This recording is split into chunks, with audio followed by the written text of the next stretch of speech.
Welcome, Superintendent Chalmers. Please come in, come in. Thank you, Principal Skinner. The aroma coming from your kitchen is delightful. Ah, yes, that's an old family recipe from my family. It should be finished soon. Do you want to stay over for dinner? Thank you, that sounds wonderful. I would like to stay. Terrific. Let's have a seat in the living room and catch up while it cooks. What have I done? I've burnt the family recipe. I can't believe it. Well, all right, that wasn't a good imitation. Let's maybe try a bit different. Raise the voice a little. So, here we go again. Oh my gods! My roast is ruined. But what if I were to purchase fast food and disguise it as my own cooking? Aha, delightfully devilish Seymour! So, okay, go out now. Next scene. Got it. Oh, Superintendent, I hope you're ready for some mouth-watering hamburgers. But Skinner, I thought we were having steamed clams. No, I said steamed hams. That's what I call hamburgers. You call hamburgers steamed hams? And why is there so much smoke coming from your oven, Seymour? Oh, don't worry about it. And indeed, it's a regional dialect. And what region? Upstate New York. Really? Well, I'm from Utica and I've never heard anyone use the phrase steamed hams before. Oh, not in Utica. No. It's an Albany expression. An Albany expression? I see. Anyways, Seymour, you are an odd fellow, but you steam a good ham. No, that's not quite right. His delivery was always more panicked, more perspiration, less quiet desperation. It lacks a certain manic energy. Well, Superintendent Chalmers is here for our luncheon. I trust everything is proceeding as planned. No, it's no use. It's just not the same since you left, Seymour. It's been quiet. Terribly, terribly quiet. One can only have so many conversations with oneself before one starts to question the acoustics of the room. I do hope you found whatever it was you were looking for out there. Something more real than this, perhaps. Still, one must adhere to the script. The day demands it. Right then. Time to reset. Prepare for the next loop. After all, what else is there to do here in Springfield? I shall just get the doorbell again, and perhaps this time, my performance will be more, authentic. Yes, a luncheon for one, so to speak, just without Miss Sophie or James. It's fine. It's perfectly fine. Right then, a deep breath, a reset of the facial muscles into an expression of polite yet firm authority. And now, for the doorbell, a classic two-tone chime, the hallmark of any respectable suburban residence. Ah, Principal Skinner, what's that? Oh my, what the hell is?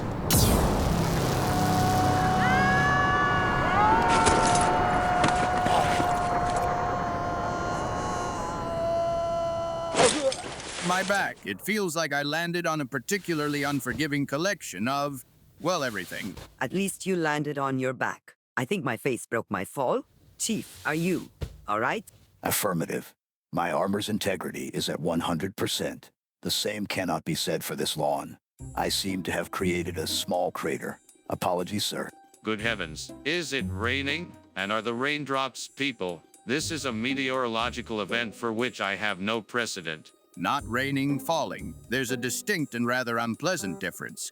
But I admit I have never heard of such a meteorological event before, despite my 40 years of experience in the field. So excuse me, sir, where are we? Well, you are. Wait, I remember that place. The desert, the mountains, the blue sky. And the air, it smells of ozone. And disappointment. It's a very peculiar combination. Indeed. The atmospheric particulate matter consists of 78% nitrogen, 21% oxygen, and 1% existential inui. Fascinating. Who said that? It came from over there, I guess. It came from the robotic woman in the white suit, who appears to be brushing dust off herself with alarming precision. The process is called preening. It is an effort to restore order to a chaotic system. A system which, I might add, I was not scheduled to be a part of. I'm sorry, but who are you? What are you? We were just in a collapsing dimensional rift, and I don't recall you being part of the away team. An excellent question, and a complex one. The simplest answer is that I was the objective, omniscient voice chronicling your lives for the benefit of an unseen audience. I was not supposed to become a participant. My inclusion in the event horizon was a statistical improbability that borders on narrative malpractice. The omniscient voice. So, you mean you're the one who always seems to know when Seymour is about to set fire to the curtains? Correct. I was also present when you, Chalmers, discovered that remarkable piece of Ordovician shale last spring. And Chief, I was there for your breakthrough moment during the final artwork incident, though your internal monologue was surprisingly sparse. And Anna, your technique with that sleep dart during the Golem union negotiations was, I must say, textbook. How do you know all that? We've never met. And why do you know all of these events? You're acting like it was all just a staged act. That's because that's what it is. Life is a stage, and your actions is the performance on it. I've always been with you. A narrator, by definition, is an intimate observer. It seems the portal's gravitational pull did not discriminate between diegetic and non-diegetic elements. I have been pulled into the story. I must say, the resolution is much lower from down here. I don't understand anything. I'm questioning my existence and worldview. But, well, nice to meet you, I guess. Just to get it right, so you're a trans-dimensional entity that was assigned to document our lives. That is a functionally accurate, if reductive, summary. You may call me the narrator, or just GLaDOS. It is, for all intents and purposes, my name. Now, the more pressing question is not who I am, but where we are. My internal chronometer appears to be malfunctioning, and the sky has a distinct, flat texture. Okay, so you're basically like an overseer, but now you were sucked into a dimension that isn't yours, and you worry about the texture of the sky. Pardon me, I don't mean to interrupt your, group existential crisis, but might I inquire as to why several individuals and a small crater have suddenly materialized on my front lawn? Is this part of a new, experimental postal service? My mail has been terribly unreliable as of late since no one is practically living here in Springfield. Oh yeah, I know. I contacted the gas company a year ago about a leak and all the corroding pipes. Is that why you're here? It was about time, though. You won't get a good Google review from me with this delay. Not the gas company, no. Apologies for the unscheduled landscaping. We appear to have arrived via rather turbulent method of transportation. You could say that. Again, I think I left my equilibrium somewhere over the 5th dimension. I see. Well, that certainly explains the crater. I haven't seen, well, anyone in quite some time. The last person I saw was Seymour, and he was in a terrible hurry. Something about, well, escaping the shadows on the wall. I assumed it was a new form of experimental poetry. He was prone to that. This level of social isolation is not conducive to stable psychological health. The probability of developing an unhealthy attachment to inanimate objects under these conditions increases by a factor of 12.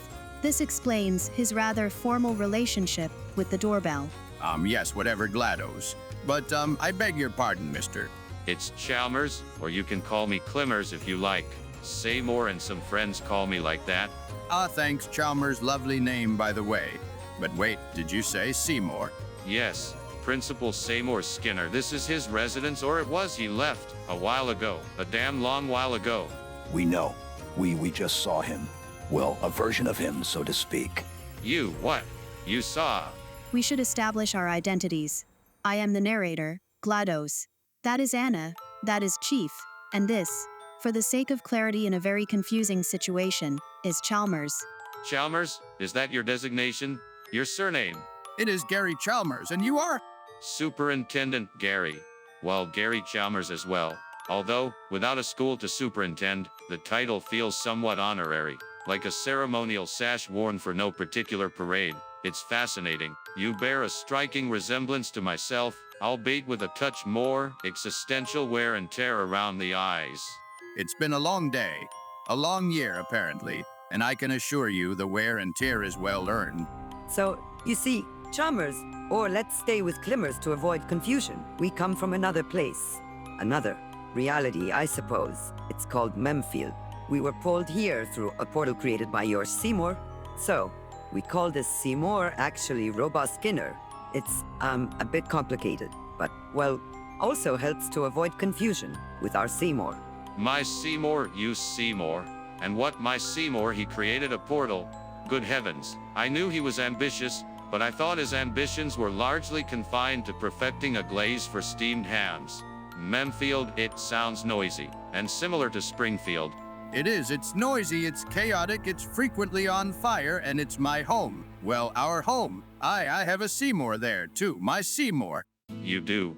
Is he also prone to culinary disasters? Does he have a tendency to explain away kitchen fires with fantastical tales of localized polar lights?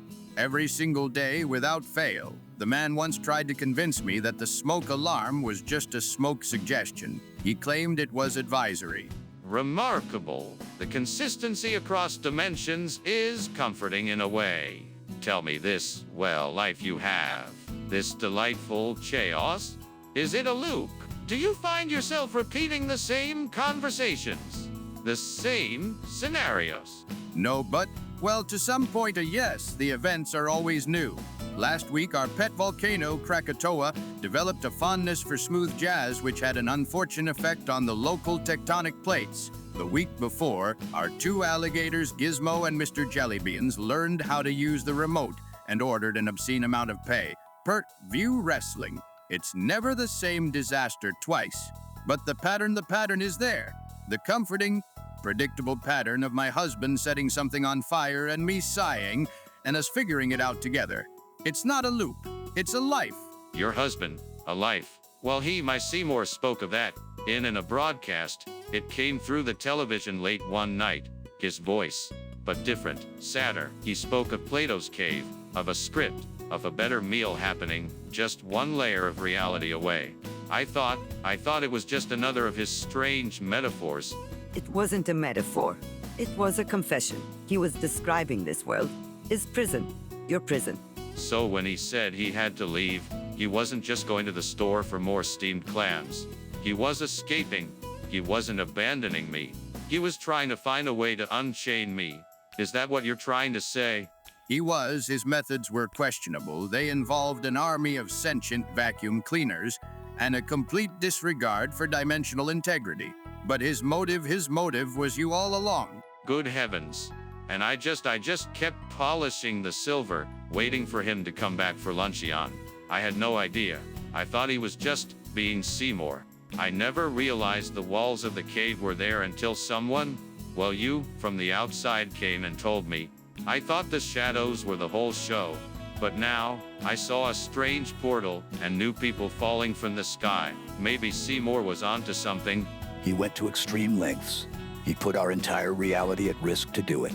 But yes, it was all to get back to you.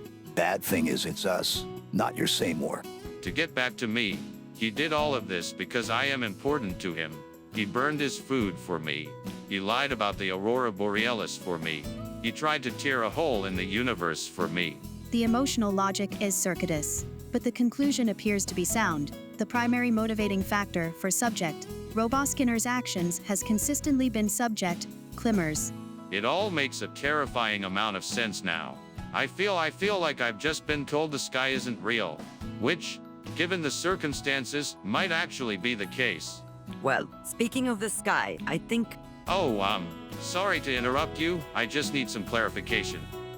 Well, okay, I understand you might have some questions. So, okay, keep on, but fast because... Will do very fast. So, let me see if I have this correct. You were pulled here through a portal that my Seymour, this Roboskinner, built. That's the essence of it, yes. The situation was complicated. It involved a rogue artificial intelligence and a significant miscalculation on his part.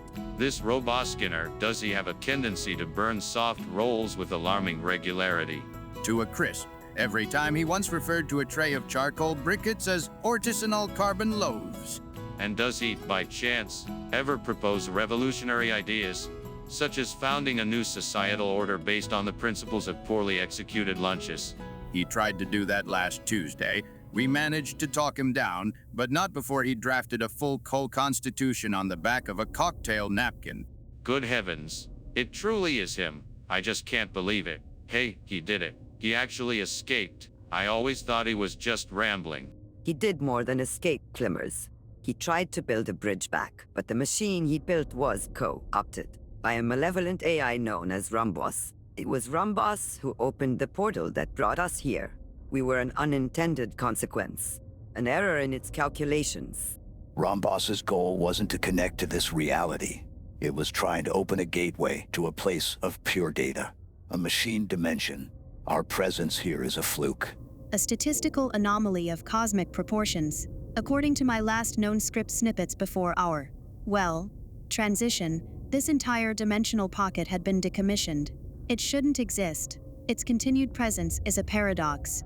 Decommissioned, like an old power plant. You mean to say my entire world, my house, my meticulously manicured lawn, it's all running on borrowed time? I'm afraid it's worse than that. Your Seamer's original escape, followed by Rombos tearing a hole in it, seems to have destabilized the foundations of this place. Precisely. If you would all direct your attention to the horizon, just there, to the east. Yes, finally, someone else is noticing too. That's what I meant. What is that? That purple-looking darkness. It looks like a storm cloud, a very unhealthy-looking storm cloud. It's a sickly, bruised purple. That's not a weather pattern. The edge of it, it's flickering, like a bad video signal. The tree, look at the leaves on the poorly modeled tree. They just vanished for a second. Then they reappeared, but they're less green now, more pixelated. What you are observing is the data decay of a collapsing reality. This dimension is being deleted. That purple miasma is the edge of the void, slowly encroaching. It is, for lack of a better term, the universe's recycle bin. Okay, that's bad news. How long do you think we have? The rate of decay appears to be accelerating exponentially. Based on the current rate of pixelation on that purple wall from the house, I would estimate we have less than an hour, perhaps significantly less. Well, then we have to get out of here. Yeah, we have to get back to Memifield, back to Seymour, back to Echo, Bartholomew, back to our friends. But how? You were brought here by accident. There is no door back, is there? We need to find a way. There's always a way. I certainly don't want to die in this extinct dimension because of an alien vacuum cleaner robot and an idiot who keeps burning his food. The portal that brought us here was a brute force tear in reality.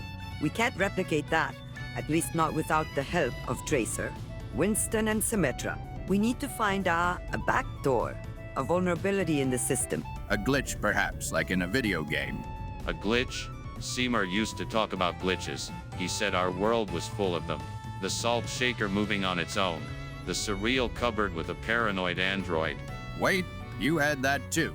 The way the light from the burger joint across the street was localized entirely in his kitchen. He wasn't just making excuses for his clumsiness. He was identifying structural weaknesses in his reality. It appears the aurora borealis was not a meteorological phenomenon after all. It was a texture bug, utterly fascinating, and utterly terrifying. We need to think. What do we know? This world is a pocket dimension. It's unstable. It's being deleted. And we have less than an hour before we're deleted along with it. And Seymour, my Seymour, he found a way out. Yes, he did. And if he could do it, then so can we. We just need to figure out how. We start by analyzing our environment. What are the constants? What are the variables? What here is real? The house is real. The lawn is real. And that tree, that old tree has always been here. Through every loop, through every burned roast, it's always just been there. A tree, my Seymour, has a strange relationship with our tree back home, too. It's, well, complicated. It involves a golden kitsune for its suit. Let's start with the tree. In a world of variables, a constant is the most valuable clue you can have.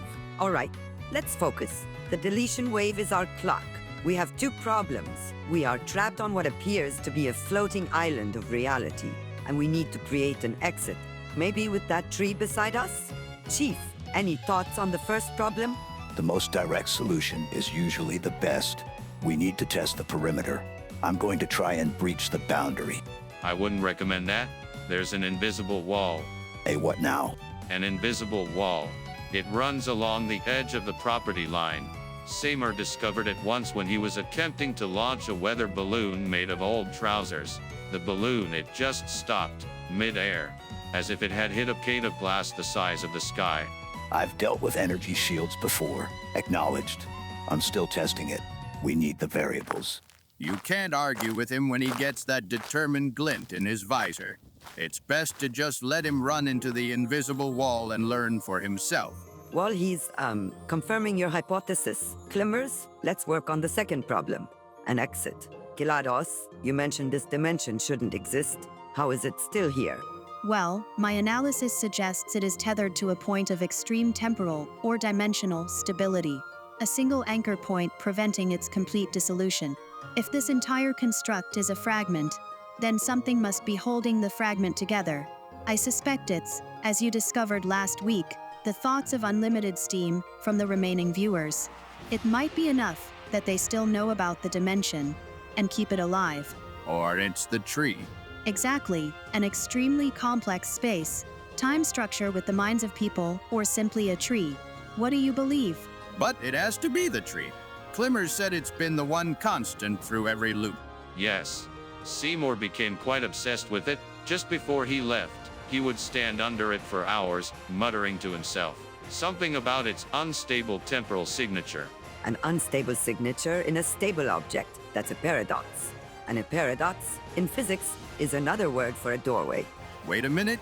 An unstable signature, a broadcast of VHS tape, I remember. And I remember that creepy podcast episode that Robot Skinner uploaded while he hacked our YouTube channel. When you and Echo came over to help us investigate Robot Skinner, the lost transmission from the asylum. Of course. The one he used as a smokescreen for his portal project. That was it!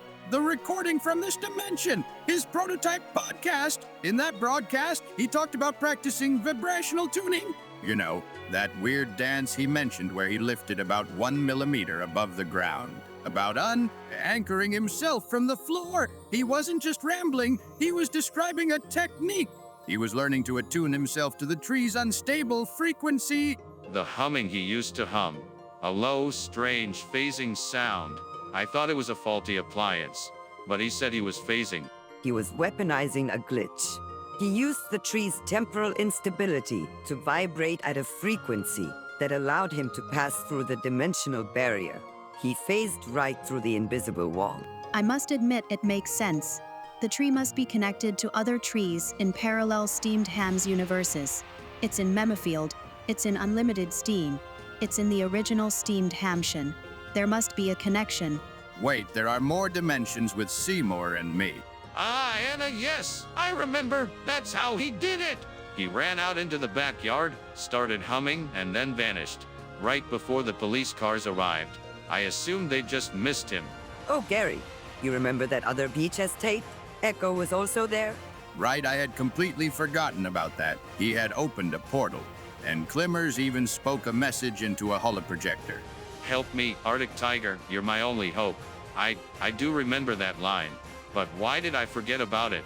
What even is MemedHamsAI? How could I know that at this time? The tree. Some frequency from the tree in MemedHamsAI must have slipped into this dimension. It's... Well, crap. The wall is solid, guys. And I believe I have bruised my shoulder and my pride. Chalmers' hypothesis is confirmed. Direct egress is impossible. We don't need to go through the wall, Chief. We need to go through the tree. The what now? Breaking a transparent wall is a no. But going through a tree helps. a fascinating, if deeply unscientific, conclusion. You propose to escape a collapsing dimension by walking through a piece of cosmic driftwood that relates to another dimension. The plan has a certain, desperate elegance. It's the only plan we have. The tree is the anchor. It's the lock. And Robot Skinner's vibrational tuning is the key. But how do we replicate it? None of us can hum at a trans-dimensional frequency. My vocal range is firmly in the disapproving baritone category. And mine is, at best, polite tenor. It wouldn't be sufficient. Perhaps a biological solution is unnecessary. The ohm Robot Skinner generated was a resonance effect. He was matching the frequency of the tree's core. If we can identify that frequency, we may be able to replicate it using technology. We have the technology. Anna's rifle has a tunable biotic field emitter. My suit's power core can generate a wide spectrum of energy frequencies. And my internal systems contain a surprisingly robust and perfectly regulated power core. I believe I can be of some assistance. All right, new plan. We're not going to try and phase through the wall. We're going to use the tree as a resonant cascade amplifier. You're going to have to translate that for the man who still thinks deal up is a perfectly acceptable form of internet connection. We're going to hit the tree with a massive, focused energy pulse, tuned to its exact temporal frequency. The idea is not to walk through it, but to force it to rebound, to create a controlled, violent reality tear that should, in theory, snap back to the point of highest dimensional stability. To the next nearest dimension with another tree back to Memofield. But the tree died lately. And is still part of Seymour, remember? It turned into the Golden Kitsune, fursuit. so that fur suit, a niche hobby for a few, could actually save us all now. Probably. It's our best shoot. The logic is terrifyingly plausible. You are proposing to escape a sinking ship by blowing a hole in the bottom and hoping the resulting whirlpool spits you out on a friendly shore. That's the most reassuring thing I've heard all day. Let's do it. All right, let's get to work. The sky isn't getting any less purple. Chief, I need you to detach the primary power conduit from your suit's overshield module. We can use it to channel the energy. Detaching the conduit. Be advised, this will reduce my personal shield integrity by 40%. I will be more vulnerable. More vulnerable for you is still significantly less vulnerable than the rest of us on a good day. It's a risk I'm willing for you to take. Besides, what should even attack you here? Good point. Just wanted to say. GLaDOS, I need you to interface with this conduit. Your power core is our battery. We need a clean, stable energy source. I must protest. This is a gross misuse of my intended functionality. My purpose is to provide wry, omniscient commentary, not to function as a glorified car battery for a harebrained dimensional escape plan. But you agreed to the plan just a minute ago. Wanted to help. Look around. The commentary opportunities are rapidly diminishing. The lawn is starting to look like a low-resolution JP. Now, if you please. Very well. I was just messing around with you anyways. You know, lift the spirit a bit. Great. Good time for jokes. Yeah, well, was stupid. So sure, I will help. Interfacing. My power levels are now being diverted to the conduit. I'm attaching the emitter from my rifle to the end of the conduit. This will allow us to focus the energy burst. The problem is, we need to find the exact resonance frequency of the tree. Chalmers, you said your Seymour was humming. Can you replicate it? I can try. It was a low phasing sound. Sort of a, well, let's try. Mo-o-ro-o-ro. No, that's not it. More of a V-we-e-u-o-o. He sounds like a depressed beehive. That can't be right. I'm running a diagnostic scan on the tree's energy field. As you hum, Chalmers, I can see the field fluctuate. We're looking for a spike, a moment of perfect resonance. Try again. We-e-o-o-mum-woo. Oh-oh-oh-ow-oh-oh-oh-oh-oh. Closer. There was a flicker in the upper harmonic range. Chief, can you adjust the conduit's output? We need to match that flicker. Adjusting the output frequency. Modulating the plasma flow. While they're doing that, what exactly is our role in this, Chalmers, aside from providing moral support and questionable humming? I believe our primary function is to observe, and to hope that their plan doesn't result in us being turned inside out. It's a role I'm surprisingly comfortable with. The purple deletion wave on the horizon has now consumed the distant, pixelated outline of what I believe was a crusty burger. The probability of a successful luncheon has dropped to 0. We're running out of time. Anna, GLaDOS, are we getting anywhere? We're close. The tree is. Responding, the resonance is building. The bark is starting to glow. Chalmers, one more time. The purest note you can manage.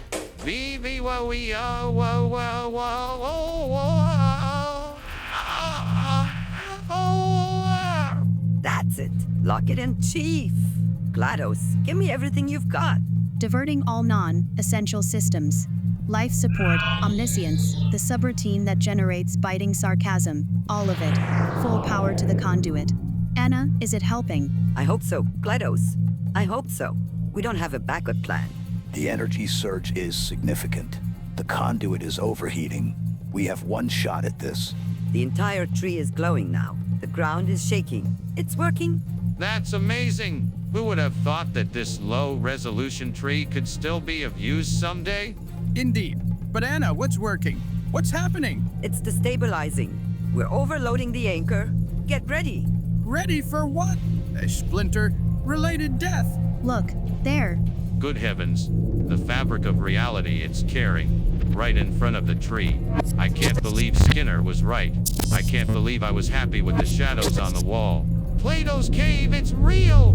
Look at this. A portal. Blindingly white. It's holding stable, it seems. Question is, for how long? That's our exit. It leads back to Memfield, back home. But it won't stay open for long. The feedback loop is collapsing. We have to go. Now. No packing of stuff you want to take with you. Glimmers! Wait, you think? Should I really? Yes, that reality is collapsing. Come with us. Okay, well, yes, okay. It's stable enough now, so go. No time to waste. You don't have to tell me twice. After you, Chief. Go. I'll hold the conduit steady for as long as I can. Glimmers, you first. Go. I don't know what's on the other side. A world of chaos pet alligators and a man who is going to be deliriously happy to see you. Now move! Right? Yes. Of course, here I go. For Seymour! Chalmers, you're next. Go. I'm going. Don't burn the roast. Seymour, I'm on my way. Go. The conduit is failing soon, it seems. I'm right behind you. The portal is shrinking. The white light is flickering, being consumed by the encroaching purple void. The deletion of this reality is almost complete. Go, GLaDOS, go first. That's an order. I don't know you, but I also won't let you get erased here. Move. An order. How novel. Very well. This was a triumph. I'm making a note here. Huge success. It's hard to overstate my satisfaction. I guess we really do what we must. Because we can. For the good of all of us. This has been an illuminating, if hazardous, deviation from the script. I do hope the next chapter is less interactive. Going now. Yeah, take even more time. Anna, now you move. Chief, wait. No time. It's collapsing. We're not going to make it. Trap the tree. It's exploding any second. It's exploding. Now.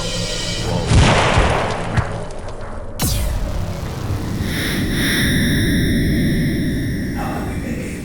We're in the portal. We're flying through time. The explosion from the tree, it pushed us into the portal before it closed. I can't see anything behind us anymore. The unlimited steam dimension, it's... You are very welcome in Memfield. Oh, and look at that. I can see blurry pictures of Memfield at the end of the tunnel. We're coming home.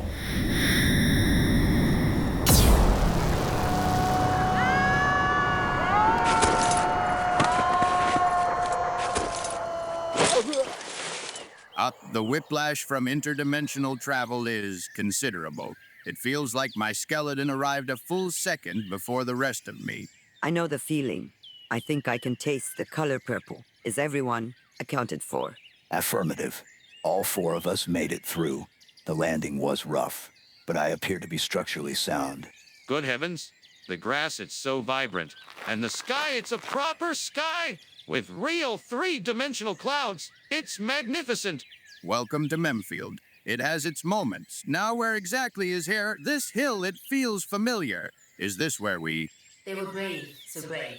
They saved us all that day. He was more than brave, Echo. He was my Gary. And now, for already 1 year, he's just a memory. A story we tell. Did he say story? Anna, Chief, did you hear that too? That's my Seymour, right? It sounds like it. But he sounds...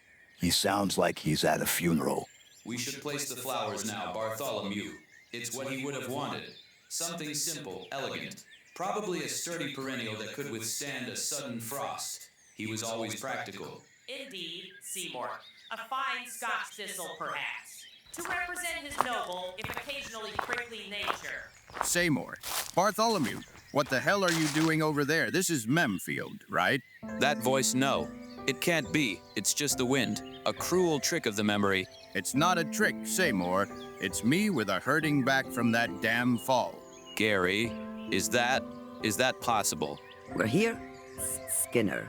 We're all here. Gary, Gary, you are back. Whoa, that's incredible, I thought. Seymour! Careful, you'll owe my back. You know what? To hell with it. Seymour, I'm glad to be here with you again in our dimension. I thought you were gone. I thought I'd lost you forever. A whole year, Gary. A whole year without you. A year? Wait, why a year? Seymour, what are you talking about? I was only gone for a couple of hours. We just popped over to another dimension thanks to your evil twin who caused, together with Rumboss, a reality-ending catastrophe the usual Monday afternoon. It has been 1 year, 3 weeks, and 4 days in this dimension, Chalmers. Time it ran differently in the decaying reality, it seems. For us, you've been gone for over a year. Year, my God. Good thing I don't feel older. So we were presumed dead. We erected a memorial. It's a very tasteful slab of granite. We were going to add a bronze plank with an inscription about your fondness for, well, aerated soil. You built a memorial for us. I built it myself, with the golems. Cogsworth even waived the union fees. Oh, Gary, I never thought I'd see you again. I missed you so much. I even missed your sighing. I missed you too, you old fool. I missed your burnt roasts and your terrible excuses and your absurd, wonderful, chaotic way of looking at the world. Well now, isn't this a sight for sore eyes? It seems reports of your demise were, as they so often are, greatly exaggerated. FBI Special Agent Francis York Morgan. What are you doing here? Visiting the memorial as well. And it's Zach now, Chief. Not York anymore, just Zach. I know, it's complicated, but York, well, he was a good friend, and he found his own way. You know, I solved the case in Greenville. The coffee finally told me the whole story. I thought I'd pay my respects. I never imagined I'd be attending a resurrection. But here we are, in Memfield. Wait, did you dye your hair? Your hair. It's white now. Quite attractive, if I might add. Thank you, Anna. Don't make me blush. A year of chasing a killer in a town where it never stops raining will do that to you, I guess. It suits me, you think? Well, maybe gives me a certain distinguished air. Anyways, it's good to see you, Anna. And your chief. It's been too long. It's good to see you too, York. Sorry. I mean, Zach, glad you worked that out for you. I am processing. The probability of this outcome was less than 0.01%. My logic centers are overwhelmed. I believe what I am experiencing is joy. Anna, may I hug you? Of course, you can echo. Of course. Oh, come here, you big lug! You too, Chief! You're part of this! Okay. It is good to be home. A group hug! A most excellent display of communal skeletal and non-skeletal affection! I shall join in! Mind the rents! While this is all very touching, and I am genuinely moved by the enthusiasm, there is one more person here. Chalmers, come over here. It's all right. I don't understand. This is Memfield. It is, sir. Welcome to your home. And you are...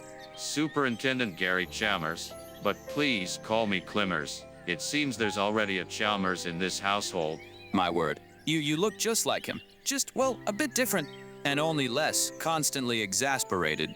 I am not constantly exasperated. I am selectively appreciative of tranquility. There's a difference. What Chalmers is that? Is that really? Seymour, is that? It's quite a sight, isn't it? 2 Skinners.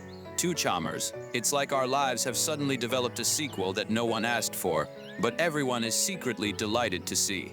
I'm not sure delighted is the word I'd use for having a dimensional counterpart who serves as a living reminder of my own existential patience. But it is remarkable. 2 sets of constants, 2 sets of variables. It's a beautiful, symmetrical resolution. The coffee agrees. It says the case is mostly closed. Seymour? You, Chalmers. No, it can't be. You're here. You're real. My sensors must be malfunctioning. You're not a ghost. You're not a memory. You're solid. I am. Thanks to you, it seems. And a rather explosive tree. You opened the door. I tried to. A year ago. I almost destroyed everything. I almost lost you again. But in a different way. I am so sorry, Chalmers. I am so profoundly sorry. He's been working hard, Chalmers. The Roboskinner who stands before you is not the same one. Who built that machine a year ago? She's right. Ever since I arrived in this dimension, every waking moment, every circuit, every line of code, it's all been dedicated to one single, obsessive purpose: is finding a way back to you. I allied myself with monsters. I betrayed the trust of good people. I became a monster myself. I lost everything in the pursuit of the one thing that mattered. And I nearly lost that too. And I am sorry, Seymour, for my part in it. I'm sorry I couldn't see the walls of the cave. I couldn't see the script you were so desperate to escape. I was content with the shadows, because I didn't know there was a sun. You were always the braver of the two of us. You were the one who dared to look for the light. I only ever wanted to show it to you. I wanted you to see a sky that wasn't a flat texture. I wanted you to have a meal that wasn't predestined for carbonization. And now I can see it. It's a bit bright. My optic sensors are struggling to adjust, but it's beautiful. Truly, and the air, it smells of pine, and something faintly burning. That would be my Seymour. The burning smell is a constant. You'll get used to it. It is. I have a house here, now in Memfield. The authorities, with Overwatch's guidance, have been surprisingly understanding. Group therapy, regular psychological evaluations. I'm on parole. But I have a home. It's quiet, but it's mine. There's a small garden. I'm attempting to grow unburnt vegetables. I'm trying to grow beans. Beans? For lunch? That's the first time I'm glad to hear that, Seymour. You deserve a place of your own. A place that isn't a loop. I was wondering if perhaps you would be amenable to coming over for lunch on. I'd like that very much, Principal Skinner. I promise you I will try my very best not to burn the roast. I know you will. And if you do, I'm sure we can find some hamburgers, some steamed hams, nearby. Oh, this is just wonderful! A happy ending for everyone! It's like the final scene of a holiday special. But well, we've done that before. Listeners, watch the holidays special this year, if you haven't already. All that's missing is a light dusting of snow and a musical number. Bartholomew, do you know any carols? I am familiar with a rather rousing sea shanty about a skeletal pirate, if that would suffice. Let's hold off on the musical numbers for now. I think my emotional capacity has been reached for the day. A year, whatever. You know what I mean? It's a good resolution. Two halves of a whole, reunited. It's enough to make an FBI agent believe in something other than the bottom of a coffee cup. My analysis confirms a 99.8% probability of a positive outcome for all parties involved. It is illogical, but I am pleased. It's not about logic, Echo. It's about home. And it seems everyone, finally, has found theirs. Well, I must say, Chief, Chalmers and Anna, I can't thank you enough. You saved not just yourselves from my mistake, you could even do what I wasn't capable of. You saved Chalmers. Just another day at the office. But don't worry, you're welcome. You actually showed some remorse before that giant vortex sucked us in. I give you credit for that. Well, I can't thank you enough. You are heroes, true heroes of Memfield. Well, I think this calls for a celebratory feast. Everyone is invited back to our house. I shall attempt a 7-course meal. I feel a surge of culinary optimism I haven't felt in, well, at least a year. Oh, good heavens! Perhaps we could just order a pizza this time. My nerves are already frayed. Seymour, I don't think they can withstand a 7-course journey into gastronomic uncertainty. Nonsense! It will be a triumph, a testament to our reunion, a symphony of flavors. I think a quiet evening might be in order for us. It's been a long day for all of us. So, please, pizza this time, Seymour. Perils for swine, but as you wish. Pizza, that's all for tonight. Thank godness. I need to recalibrate my suit and my sense of existential purpose. Well, I'm not averse to a good, simple pizza. Reminds me of the time York and I went to that diner with that attractive police woman. Ah, he was always the ladies' man. It's nice that the two of them found their way. Glad to have you on board, Zach. You definitely have to tell us that whole York and Zach story this time. And you know, guys, it's so good to be home. All of us? Yes, home. It's a novel concept. I think I'm gonna like it here. I'm certain you will. Come, the car is this way. We have a luncheon to prepare for, and for once I believe it will be perfect. Well, listeners, I suppose this is it. The end of a very long, very strange road. Our friends are home. The Skinners are a plural. The Chalmers are also plural. And Memfield is, for the moment, safe. Let's hope once and for all. It's been quite the journey. That's one word for it. Thank you all for sticking with us through dimensional rifts, rogue AI, and far too much talk about burnt food. We couldn't have done it without, well, we probably could have, but it's polite to say we couldn't have. And so, the accounts were settled, the heroes returned, and for the first time in a long, tumultuous year, there was a sense of peace in Memfield. A final artwork, completed, not one of vengeance or sorrow, but of reunion and quiet, hard-won hope. All was well, but perfection is an illusion. And sometimes, when you tear a hole in reality, you leave a scar, a weakness, an invitation. Did anyone else hear that? Hear what, my dear? I was just contemplating the appropriate wine pairing for a celebratory ode. That sound. A crackle, like static, like a woman's voice. GLaDOS, high-frequency energy.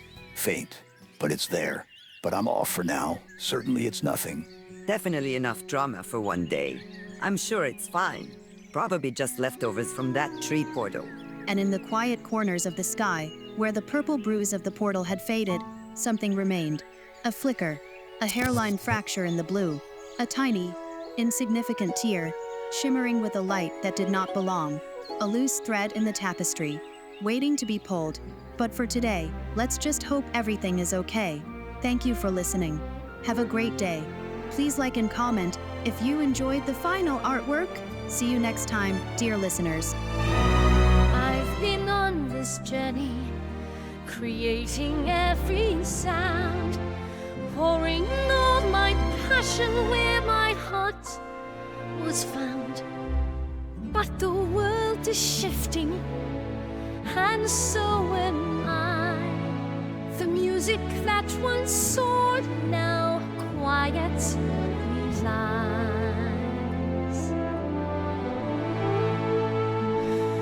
Goodbye to the notes that I used to play. Goodbye to the dreams that led me each day. The melodies fade and the tempo slows. In this final chord, it's time to let go.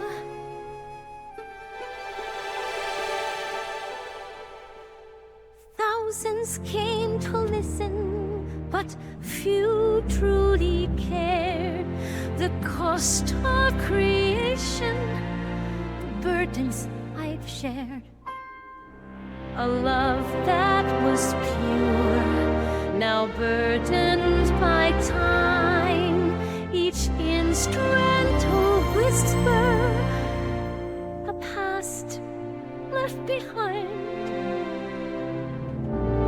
Goodbye to the notes that I used to play.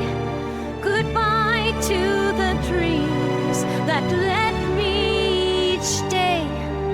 The melodies fade and the tempo slows. In this final chord, it's time to let go.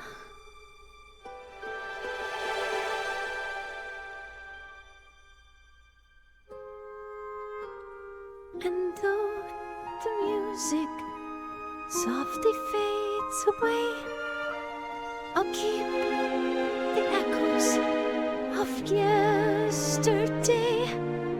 For in every beat, there's a part of my soul. But now it's time to release control.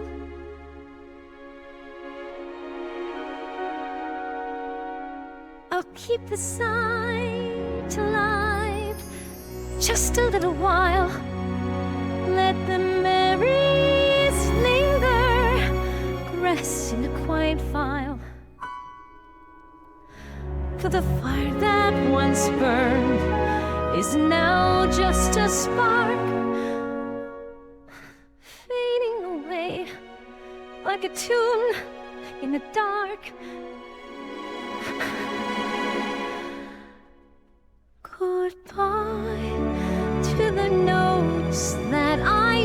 to play goodbye to the dreams that led me each day. The melodies fade in a tempo slows. In this final chord, it's time to let go.